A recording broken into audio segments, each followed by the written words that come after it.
ओम श्री मात्रे नमः।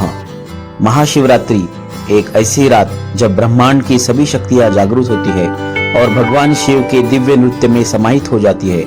यह वही रात है जब शिव ने सृष्टि, पालन और संहार का अद्वितीय नृत्य किया था और उसी रात का व्रत एक शिकारी की किस्मत बदलने वाला था।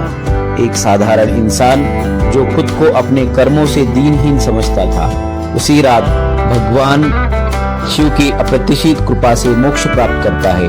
क्या था वह रहस्यमय व्रत और कैसे एक शिकारी अनजाने में भगवान शिव के ध्यान और पूजा से जुड़ता है।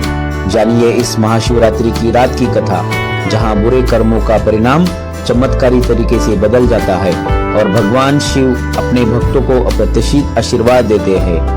नमस्कार साथियों, स्वागत है आपका कथा अमृतम चैनल पर, जहां हम लेकर आते हैं आपके लिए प्रेरणादायक और पौराणिक कहानियों का अमृत। महाशिवरात्रि भगवान शिव को समर्पित एक पावन पर्व जो आध्यात्मिक साधना और भक्ति का प्रतीक है। हिंदू पंचांग के अनुसार प्रत्येक माह की चतुर्दशी तिथि को शिवरात्रि मनाई जाती है, लेकिन फाल्गुन मास फरवरी या मार्च में आने वाली महाशिवरात्रि का विशेष महत्व है। इस दिन पृथ्वी के उत्तरी गोलार्ध में ऊर्जा का स्वाभाविक ऊर्ध्वगमन होता है, जो आध्यात्मिक उन्नति के लिए अनुकूल माना जाता है। इसलिए इस रात को जागरण कर सीधी रीढ़ के साथ ध्यान और साधना करना अत्यंत फलदायी होता है। महाशिवरात्रि 2025 में बुधवार 26 फरवरी को मनाई जाएगी। भक्तों के लिए निश्चित काल में अभिषेक करना अत्यंत शुभ माना गया है। पंचांग के अनुसार निश्चित काल पूजा का समय 27 फरवरी 2025 को 12:27 बजे से 1:16 बजे तक रहेगा, जिसकी अवधि 49 मिनट है। 4 प्रहरों में अभिषेक करने के लिए समय इस प्रकार है। प्रथम प्रहर 26 फरवरी को शाम 6:43 बजे से रात 9:39 बजे तक। द्वितीय प्रहर 26 फरवरी को रात 9:47 बजे से 27 फरवरी को रात 12:51 बजे तक। तृतीय प्रहर 27 फरवरी को रात 12:51 बजे से सुबह 3:55 बजे तक। चतुर्थ प्रहर 27 फरवरी को सुबह 3:55 बजे से 6:59 बजे तक। महाशिवरात्रि का महत्व शैव परंपरा में विशेष रूप से उल्लेखनीय है। अन्य हिंदू त्योहारों के विपरीत जो दिन में मनाए जाते हैं, महाशिवरात्रि ऐसा त्योहार है जो रात में मनाया जाता है।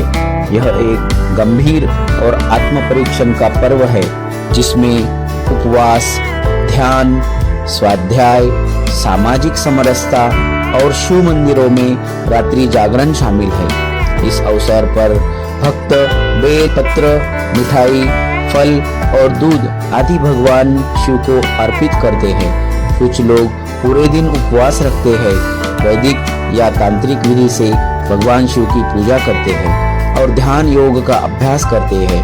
शिव मंदिरों में पवित्र पंचाक्षर मंत्र ओम नमः शिवाय का दिन भर जाप किया जाता है और भक्त शिव चालीसा का पाठ करते हैं। पुराणों में महाशिवरात्रि का उल्लेख विशेष रूप से स्कंद पुराण, लिंग पुराण और पद्म पुराण में मिलता है। इन शैव ग्रंथों में इस पर्व से संबंधित विभिन्न कथाएं प्रस्तुत की गई है, जैसे उपवास रखना और शिवलिंग की पूजा करना। एक प्रमुख कथा के अनुसार यह वह रात है जब भगवान शिव सृष्टि, पालन और संहार का दिव्य नृत्य करते हैं। भक्तजन भजनों का गायन, शिव शास्त्रों का पाठ और सामूहिक प्रार्थना के माध्यम से इस ब्रह्मांडीय नृत्य में सम्मिलित होते हैं और भगवान शिव की सर्वव्यापक उपस्थिति का स्मरण करते हैं। एक अन्य कथा के अनुसार इसी रात भगवान शिव और देवी पार्वती का विवाह संपन्न हुआ था। यह पर्व शिव और शक्ति के पवित्र मिलन का प्रतीक है।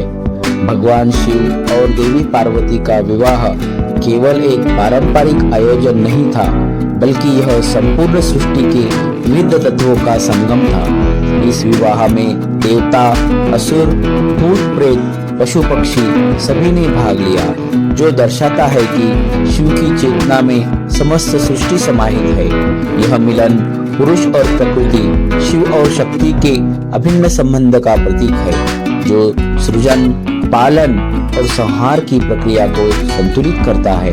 इस प्रकार शिव पार्वती का विवाह हमें सिखाता है कि विविधता में एकता और विरोधी तत्वों का समन्वय ही सृष्टि का मूल आधार है। एक अन्य मान्यता के अनुसार महाशिवरात्रि के दिन समुद्र मंथन के दौरान निकले हलाहल विष को भगवान शिव ने सृष्टि की रक्षा के लिए पिया था। माता पार्वती ने उनके कंठ पर हाथ रखकर विष को उनके शरीर में प्रवेश करने से रोका, जिससे उनका कंठ नीला हो गया और वे नीलकंठ कहलाए। कहा जाता है कि विषपान के बाद भगवान शिव के शरीर में अत्यधिक जलन हुई, जिसे शांत करने के लिए देवताओं और असुरों ने उन पर जलाभिषेक किया। तभी से शिवलिंग पर जल चढ़ाने की परंपरा आरंभ हुई, जिससे भगवान शिव को शीतलता प्रदान की जा सके। शिव पुराण के अनुसार महाशिवरात्रि की पूजा में 6 वस्तुओं का विशेष महत्व है। पहला, अभिषेक। शिवलिंग को जल, दूध और शहद से अभिषेक किया जाता है, जो आत्मा की शुद्धि का प्रतीक है। दूसरा, चंदन का लेप लगाना। अभिषेक के बाद शिवचंदन का लेप लगाया जाता है, जो पुण्य का प्रतीक है। तीसरा, फल अर्पण करना। दीर्घायु और इच्छाओं की पूर्ति के लिए शिवलिंग पर फल चढ़ाए जाते हैं। धूप, धन और समृद्धि के लिए धूप अर्पित करना। दीपक, ज्ञान की प्राप्ति के लिए दीपक जलाना। पान के पत्ते, सांसारिक सुखों में संतोष के लिए पान के पत्ते शिवलिंग पर चढ़ाए जाते हैं। हालांकि अभिषेक में कुछ वस्तुओं का प्रयोग वर्जित है, जैसे कि तुलसी के पत्ते, श्रीफल, हल्दी, चंपा और केतकी के फूल। महाशिवरात्रि के अवसर पर एक पौराणिक कथा का पाठ या श्रवण करना अत्यंत शुभ माना जाता है। चित्रभानु शिकारी की कथा का विशेष महत्व है। उसे सुनने और समझने से व्रत का पूर्ण फल प्राप्त होता है। चित्रभानु शिकारी की कथा इस प्रकार से है। प्राचीन काल में चित्रभानु नामक एक शिकारी था, जो जानवरों का शिकार करके अपने परिवार का पालन पोषण करता था। वह एक साहूकार का ऋणी था, लेकिन समय पर ऋण न चुका पाने के कारण साहूकार ने उसे शिवमठ में बंदी बना लिया। संयोगवश उस दिन शिवरात्रि थी। शिवमठ में रहते हुए चित्रभानु ने शिव से संबंधित धार्मिक चर्चाएं सुनी और शिवरात्रि व्रत की कथा का श्रवण किया। संध्या होते ही साहूकार ने उसे बुलाया और ऋण चुकाने की बात की। चित्रभानु ने अगले दिन ऋण चुकाने का वचन देकर मुक्ति पाई और शिकार की तलाश में जंगल की ओर निकल पड़ा। दिन भर की भूख प्यास से व्याकुल वह एक तालाब के किनारे स्थित बिल्व वृक्ष पर रात बिताने के लिए चढ़ गया। उस वृक्ष के नीचे एक शिवलिंग स्थापित था, जिसकी जानकारी चित्रभानु को नहीं थी। पड़ाव बनाते समय उसने जो टहनियां तोड़ी, वे संयोगवश शिवलिंग पर गिरती रही। इस प्रकार अनजाने में ही उसका व्रत और शिवलिंग पर बेलपत्र अर्पण हो गया। रात्रि के प्रथम प्रहर में एक गर्भवती हिरनी पीने तालाब पर आई। चित्रभानु ने धनुष पर तीर चढ़ाया, लेकिन हिरनी ने विनम्रता से कहा, मैं गर्भवती हूँ और शीघ्र ही प्रसव करूंगी। यदि तुम मुझे मारोगे तो 2 जीवों की हत्या होगी। कृपया मुझे जाने दो, मैं अपने बच्चों को जन्म देकर तुम्हारे पास लौट आऊंगी। शिकारी ने दया दिखाते हुए उसे जाने दिया। दूसरे प्रहर में एक अन्य हिरनी आई, जिसने कहा, मैं अभी अभी ऋतु से निवृत्त हुई हूँ और अपने पति की खोज में हूँ। कृपया मुझे जाने दो, मैं उनसे मिलकर शीघ्र ही लौट आऊंगी। चित्रभानु ने उसे भी जाने दिया। तीसरे प्रहर में एक हिरनी अपने बच्चों के साथ आई। उसने निवेदन किया, मैं इन बच्चों को उनके पिता के पास छोड़कर तुरंत लौट आऊंगी। कृपया मुझे अभी मत मारो। शिकारी ने उसे भी जाने दिया। अंतिम प्रहर में एक हष्ट-पुष्ट हिरण आया।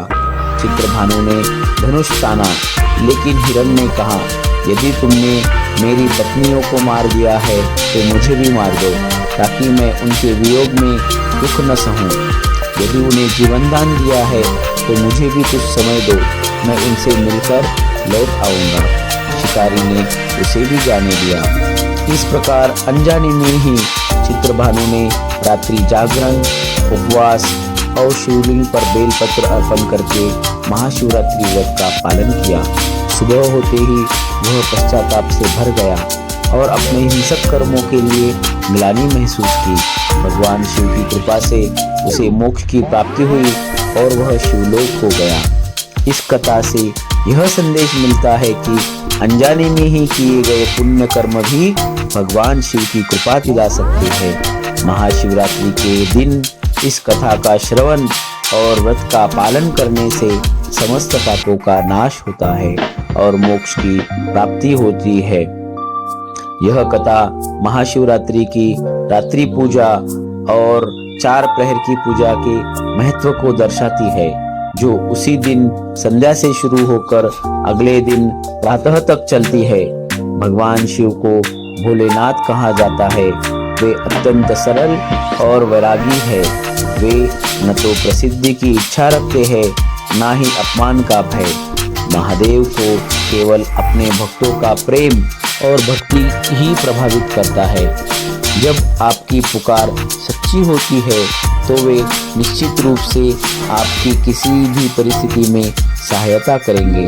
महादेव हमारे द्वारा अर्पित की जाने वाली भौतिक वस्तुओं की लालसा नहीं रखते। यदि आप केवल जल ही अर्पित करें और आपकी प्रार्थना सच्ची हो तो महादेव आपकी सरल पूजा को भी स्वीकार करेंगे। वे इतने करुणावान है। अंततः जो कुछ भी आप उन्हें अर्पित करें, अपने हृदय से अर्पित करें। भौतिक वस्तुओं की मांग न करें, उनके मार्गदर्शन और आशीर्वाद की प्रार्थना करें और आपको जीवन में सब कुछ प्राप्त होगा। एक बार प्रयास करके देखिए। यदि यह जानकारी आपको प्रेरणादायक लगी हो तो इसे दूसरों के साथ जरूर साझा करें। वीडियो को लाइक करें, चैनल को सब्सक्राइब करें और कमेंट में ज़रूर बताएं कि आपको वीडियो में कौन सा पहलू सबसे ज़्यादा प्रभावित करता है। अगली बार एक और रोचक और ज्ञानवर्धक कहानी के साथ मिलते हैं। तब तक के लिए अपना ध्यान रखें और आस्था के इस संगम का आनंद लें। तब तक हर हर महादेव, हर हर महादेव। ओम नमः शिवाय, ओम नमः शिवाय। धन्यवाद।